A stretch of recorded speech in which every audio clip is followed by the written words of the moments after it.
Hey guys, Jim Glotsober here again with myk12pd. Remember, as always, to donate or support the Indiegogo campaign for myk12pd. Also follow us on YouTube and Facebook through the channel myk12pd, and also you can find us on Twitter through the handle at myk12pd as well. Real quick, just thought I'd get in kind of a reaction recording or clip to the recent ruling out in California, where a court ruled that the state's current teacher tenure laws, let's call them, are unconstitutional, under the premise that they essentially preserve too many ineffective teachers in the state system and don't allow more highly effective teachers to realize their potential within the schools that they teach.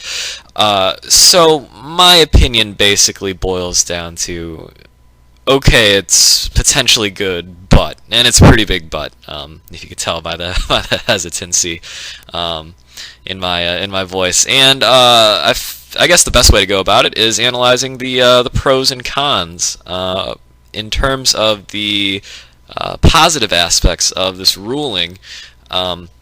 I believe that they are correct, that this will pave the way for an incentive-based pay structure for teachers in the state, which is good. I cannot argue with that. In theory, it also potentially gets rid of, hopefully, the bottom 5%, and probably no more than 10% of people in their system who have no place being in a classroom. I've never taught out in California, and so I can't speak to it intimately, but I assume there was a reason why this movement gained such momentum in the first place, and for all I know, could there possibly have been a high number of highly ineffective teachers in their system? Yeah, but as you've heard me say in the previous recording, and based on the whole premise of my crowdfunding project, I don't think the number is as high as they think it is. But moving on, the only other positive kind of outcome I was able to gather from this is one that most people might not expect, and that would be that it could force teacher unions across the country, seeing what's just happened here,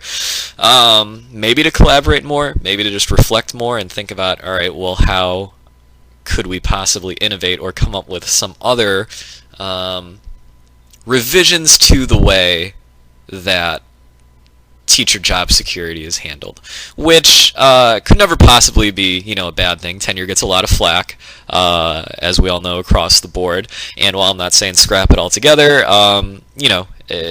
with any luck, maybe it will get people in charge of unions to really think about how can we better handle ourselves going on into the continuing into the 21st century. Okay, so now the negative aspects, which I'll just list line item style like I just did. Let me say first, though, that I do think that this is a pretty big example of putting the cart before the horse, and I say that in the sense of it. Now that this measure has passed, can we say beyond the shadow of a doubt that there are already kind of mechanisms in place to make sure that this is implemented as well as it possibly can? And I think the answer is no. So here's some just quick examples off the top of my head of what I mean. So we're making it easier in California for teachers to be fired. I would respond to that with, where are we going to get these newer, better teachers from? The urban public school system was kind of the highlight of this court's ruling in terms of, well, this is where the vast majority of ineffective teachers reside.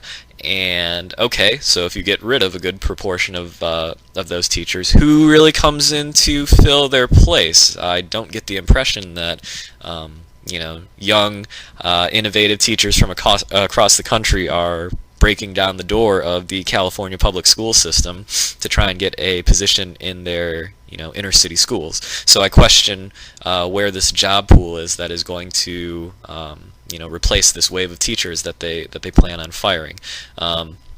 The only thing I can imagine that would be worse than letting go of all these teachers is if there was a huge interim period where these same kids had no one but, not very well trained substitutes to look after them for any extensive period of time.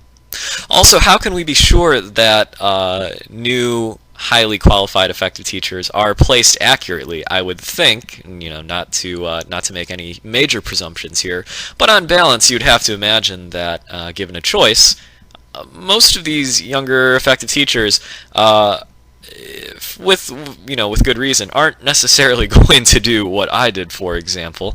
I wouldn't expect the majority of them to voluntarily work in kind of a more hardship area if there are other positions available.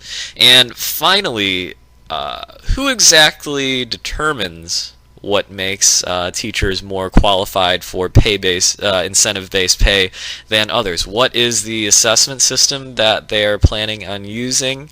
And what forms will it take? How will it be implemented across districts? I am very wary of the fact that it could degenerate into more of these state high stakes assessments that catch basically at least as much flack as teacher tenure does.